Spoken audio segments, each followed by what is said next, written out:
C'est un honneur et un plaisir, chers téléspectateurs, de vous retrouver encore pour ces rendez-vous et sachant que les nouveaux comités de gestion des institutions supérieures et universitaires en ville de Goma, nouvellement désignés et nommés par les autorités de l'AFC 23, ont été officiellement installés ce lundi 10 août 2026. Regardons.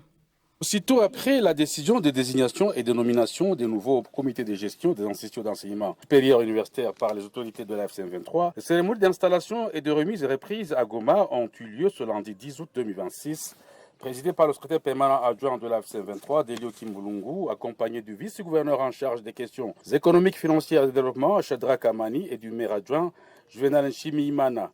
Différentes institutions d'enseignement supérieur et universitaire ont été ciblées ce jour, notamment à l'ISTEM, l'ISTA, l'ISP Goma et l'ISC Goma.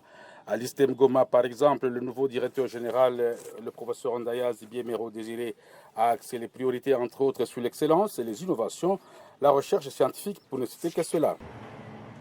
Notre première priorité sera de renforcer la qualité de l'enseignement.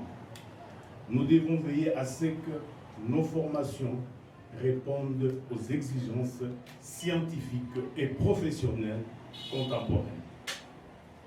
La qualité de nos programmes, la compétence de nos enseignants et l'encadrement de nos étudiants devront demeurer au cœur de notre action. Notre deuxième priorité sera de promouvoir davantage la recherche scientifique. Une institution qui ne produit pas de connaissances risque de devenir une simple consommation du savoir produit ailleurs.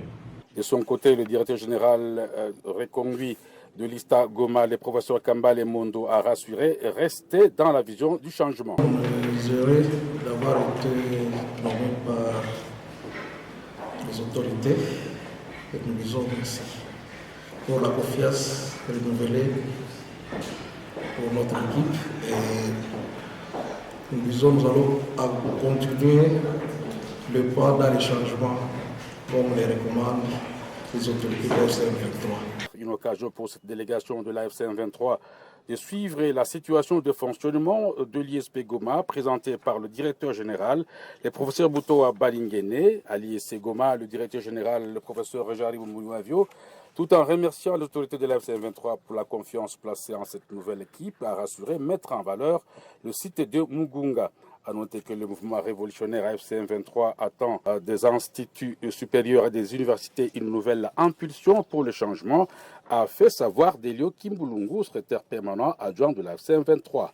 Nous attendons donc de nos universités et institutions d'enseignement supérieur une impulsion nouvelle, un nouveau type d'hommes et de femmes qui se mettront réellement au service de la communauté. Nous attendons donc de nos universités et institutions d'enseignement supérieur une impulsion nouvelle, un nouveau type d'hommes et de femmes qui se mettront réellement au service de la communauté. À noter que ces différentes cérémonies de remise et reprise matérialisent l'entrée officielle en fonction de ce nouveau comité de gestion. Et puis, lancement, c'est lundi 10 août 2026 à Bukavu, au sud Kivu, de la campagne intégrée des vaccinations contre la rougeole, la rubéole et la poliomyélite. Le reportage. 0 à 6 mois watapewa polio. Polio hiyo bichi. Polio ndio inapiganisha watoto tu kuvunja vunja. De 6 mois à 5 ans watapata chanjo juu ya rujole. Rujole? Wako ananiambia mu Kiswahili mimi sikusomaga. Rujole ni magonjwa mbaya sana na haraka sana. De 5 ans à 14 ans ndio watapata chanjo baita rubéole na poliomyélite. Rubéole. Rubéole? Non ni chanjo parui machanjo. Chanjo tatu ndio watoto watapata. Le coup d'envoi de la campagne intégrée des vaccinations contre la rougeole, la rubéole et la poliomyélite a été donné ce lundi 10 août 2026 à Bukavu. Environ 5 millions d'enfants âgés de 6 mois à 14 ans sont attendus dans les 34 zones de santé de la province du Sud Kivu. La cérémonie officielle a été présidée par le vice-gouverneur en charge des questions politiques, administratives et juridiques, Duniyama Sumbuko Bwenge Doux.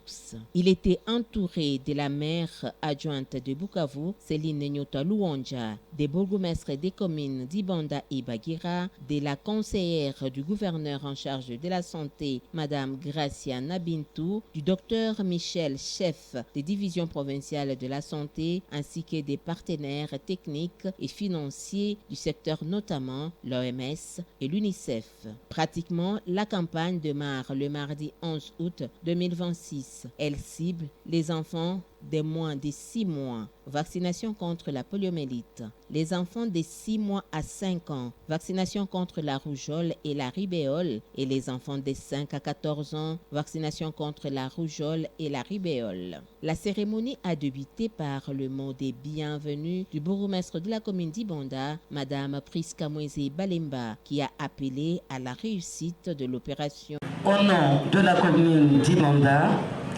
je souhaite la bienvenue à toutes les autorités, aux partenaires et aux professionnels de santé, ainsi que toute personne qui s'est mobilisée et qui s'engage à soutenir cette noble initiative. Les représentants des partenaires sanitaires ont ensuite réaffirmé l'engagement de l'OMS et de l'UNICEF et des autres acteurs à accompagner les gouvernements provinciaux. Prenant la parole au nom du gouverneur de province du Sud Kivu, Patrick Bousoubouangouin Chombo, l'autorité provinciale a salué la volonté du mouvement révolutionnaire Alliance Fleuve Congo AFC M23 de préserver la santé des enfants, cadre de demain. S'adressant aux parents et aux gardiens, les vice-gouverneurs a exhorté à conduire tous les enfants ciblés vers les sites de vaccination aménagés, centres de santé, écoles, églises, marchés, ports et autres points stratégiques. Les vaccins seront administrés gratuitement selon la tranche d'âge. À ce jour ici, il y a plus de 32 000 cas notifiés de rougeole, dont 498 décès. Rappelons-nous aujourd'hui qu'au mois d'avril, la province a organisé la campagne de vaccination contre la polio, dont la mobilisation a été satisfaisante grâce à l'engagement de nous tous. Et aujourd'hui, je vous parle avec insistance pour vous encourager à pousser encore plus fort qu'avant la mobilisation des parents, afin d'espérer à l'élimination, voire l'éradication de toutes ces maladies évitables par la vaccination d'ici l'année 2030. La journée s'est clôturée par une caravane motorisée de sensibilisation. Elle a sillonné les axes Babachingazi, Place de la Paix, Nyawera, Place Moulamba, Ngouba, Moumba, Place Moulamba, La Botte dans la commune d'Ibanda. Et puis, le vice-gouverneur en charge des questions politiques, administratives et juridiques du Sud Kivu, Duniama Sumbuko Bwengedux, a invité les fidèles chrétiens à faire la différence entre entendre et écouter. C'était au cours d'un culte à la 8e CEPAC. Regardons.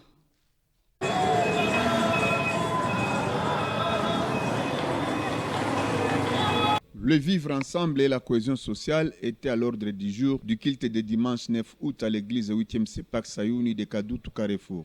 Dans son message, Dux Dunia Masumbuko Bwenge, vice-gouverneur du Sud Kivu, chargé des questions politiques, administratives et juridiques, a invité les fidèles à faire la différence entre entendre et écouter à la lumière de la Bible. Se référant au verset biblique Luc 12, verset 3, l'homme de Dieu a expliqué que percevoir massivement, c'est entendre, mais prêter attention et obéissance, c'est écouter. Dieu veut que nous entendions pas seulement sa parole, mais que nous l'écoutions pour la mettre en pratique. C'est cela qui construit une communauté unie, a-t-il déclaré devant une assemblée nombreuse. Le prédicateur du jour a focalisé son enseignement sur la nécessité de préserver la paix entre chrétiens, de cultiver la persévérance dans la foi, gage d'une société stable au Sud Kivu.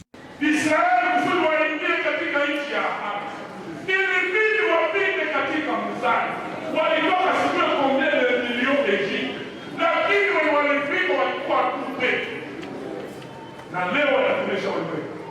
Jina la Bwana litukuzwe. Wanatetemesha ulimwengu. Pepeleni Kongo ina ahadi za mtaki kusikiliza.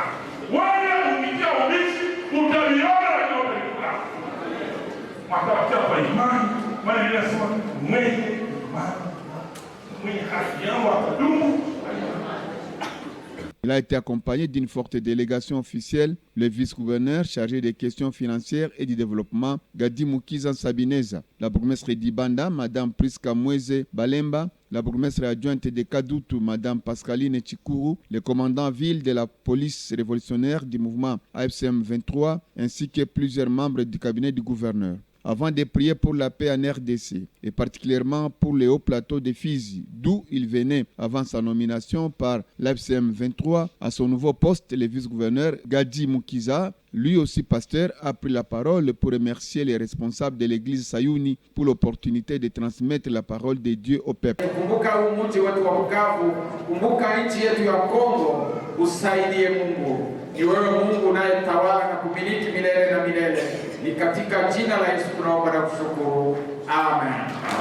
Les deux vice-gouverneurs ont insisté sur le même message, bâtir une cohésion pacifique et vivre ensemble.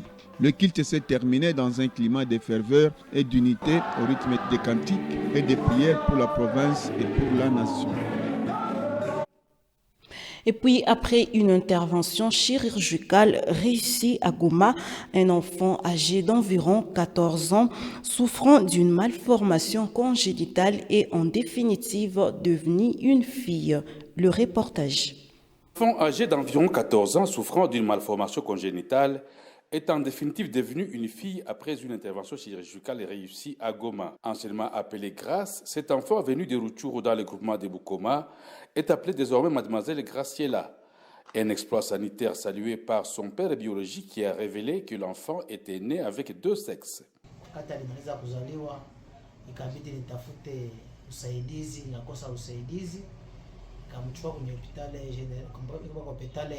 ya Rutshuru wakaniambia angaliki mdogo na mwisho wakaniambia ke nisubiri kidogo, muda fulani atapata kuwa akishakomala kidogo nitaweza kumtunza. Kumaliza nikamfikiza kwa hospitali kule, wakanikatia pesa nyakosa na pesa ya kunisaidia kusema nipate kufanya nini kumtunzisha. Hivi ndio kumaliza, papa mmoja kanisaidia, kasikia kama huko sehemu ya huko Goma kubadive wanasaidiaka watu kutokana na kusaidia watu kuwatunza mtoto kama ni mgonjwa. Alizaliwa na sex, ila sex ilikuwa na function ilikuwa ni moja tu ya wanaume, ya nani ya mwanamke, ila na ya wanaume ilikuwa tu iko pale mbele na function. Pour Dr Anderson Kibanja, la malformation congénitale ne relève pas de la sorcellerie et cette fille devra concevoir. Nous demandons à nos familles ici à Goma ou ailleurs de ne pas cacher les enfants avec malformation congénitale. Parce que ce sont des malformations qui peuvent être traitées et l'enfant peut continuer à jouir de sa vie normalement. Pour rappel, cet exploit sanitaire n'est pas le premier à être réalisé en ville de Goma par un médecin congolais. Dans le cadre de son projet Virunga Eco-King, la société Virunga Energy, œuvrant dans la province du Nord Kivu, vient de lancer ce lundi 10 août 2026 la campagne de distribution des autocurseurs électriques à ses abonnés. Suivons ce reportage. Le premier bénéficiaire sont les clients connectés à l'électricité de Virunga Energies, c'est-à-dire qui ont déjà pris un raccordement et ayant signé un contrat, ont facilement accédé à cet équipement électrique et un 24 programmes de cuisson, a fait savoir Daniel Penza, responsable de la communication et marketing à Virunga Energies. Les bénéficiaires, c'est d'abord tous les clients connectés à l'électricité de Virunga Energies, c'est-à-dire chacun qui a déjà pris un raccordement, qui est directement connecté à Virunga Energies et qui a signé un contrat avec parce que tous les clients, tous les abonnés de Virunga Energies sont liés à cette entreprise ou à cette société par un contrat. C'est-à-dire les clients sont en train de venir avec leur numéro de compteur et ici nos équipes vont vérifier si exactement ils sont clients et puis ils vont suivre la procédure.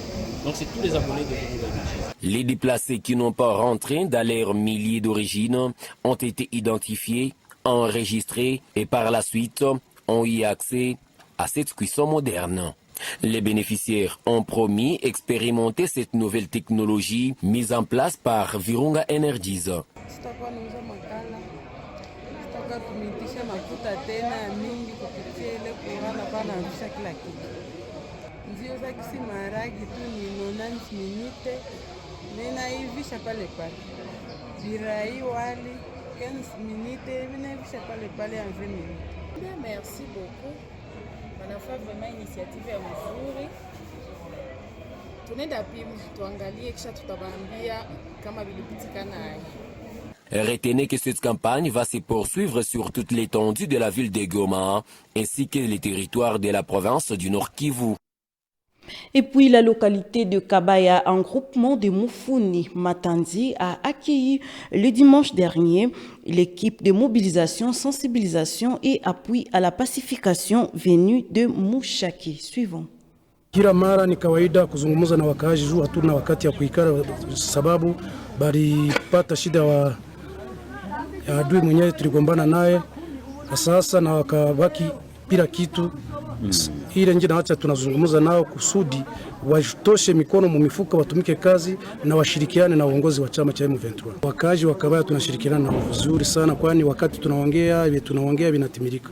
Ujumbe mimi nawapatia ni kusema waepukane na adui ambaye anafika polepole kwa sensibilize kuwatia maneno ya kuwachanganyikisha kama chama cha M23 kina nguvu za kwetu, kuna nguvu zote na usalama deja walishaiona. Ile sasa ndio mimi nawaambia baache kushirikiana na kosefu wale. Huku M23 ilifika ikamobilize wakaaji, salama ni salama. Huku tu ni salama juu wakubwa wa serikali wa M23 wako natumika bie, wanashirikiana na viongozi kwa usalama. Hakuna mamizozo, hakuna mashida zilikuwa zamani mezi zimeisha. Antuka tulikuwa nateseka sana, mzalendo alikuwa anatuingilia, lakini leo vitu viko mzuri sana, hakuna shida. Kijana anatembea, anatumikia pesa yake, mama anaenda mu mimea zake anavuna bila shida yoyote, vitu viko mzuri sana. Et un programme des activités sportives vient d'être lancé par le gouverneur du Nord Kivu, Bahati Musanga Erasto. Objectif, renforcer la cohésion sociale, le vivre ensemble et promouvoir la santé. Regardons. Un programme dominical des activités sportives vient d'être lancé par le gouverneur de province du Nord Kivu, Bahati Musanga Erasto. Objectif, renforcer la cohésion sociale, le vivre ensemble et promouvoir la santé, comme l'a fait savoir Vincent Tenguera Zamaoro, directeur de cabinet du gouverneur de province du Nord Kivu et capitaine de l'équipe des agents et cadres du gouvernorat du Nord Kivu. Kwa kuona nyewe wote mlishiriki kwa sport ya leo. Sport ni maisha. Mtu mwenye hakuweza fast sport inakuwa vigumu kutumika kazi vizuri na exercice physique. Alors, hii initiative haitaishia hapa. Tunapenda hii fraternite iendelee katikati yetu. Tuwe na fast sport, lakini tukuwe na ingine initiative zitaweza kuwa na kusaidia. Surtout ma assistance sociale. Wenda kesho wala kesho yake tunaweza pata vitu vizuri, harusi vingine magumu, on ne sait jamais. Mais hii team tukiweza iconsolide, meme andeoro ya kazi inaweza tusaidia. Mwi kikundi, idea kwamba tunaanza familia mpya ambayo itatusaidia mambo mengi sana. Iwe ya kikazi na iwe pia ya kimaisha. Richesse ya kwanza mdunia ni kuwa na connaissance. Ukiwa na connaissance, sherti ile connaissance itakuzalia matunda. Unaweza tumika mu office moja, mumizesi wote, lakini kupata muda ya kuongea andeoro ya kazi inakuwa vigumu. Unamaliza mwezi, mwaka, miaka 2, miaka 3 na mnakutania tu mkazi. Kinawahusu ni kikazi. Lakini mkikuwa na maseansi kama hivi, zinawasaidiaka pia ku renforcer ile ushirikiano. À noter que c'est chaque dimanche à partir de 6h du matin que les agences et cadres du gouvernorat du Nord Kivu s'adonnent aux activités sportives au stade de l'unité de Goma. Voilà ce qui vient mettre à cette édition du journal. Chers téléspectateurs, merci d'avoir été de nôtres et à la prochaine.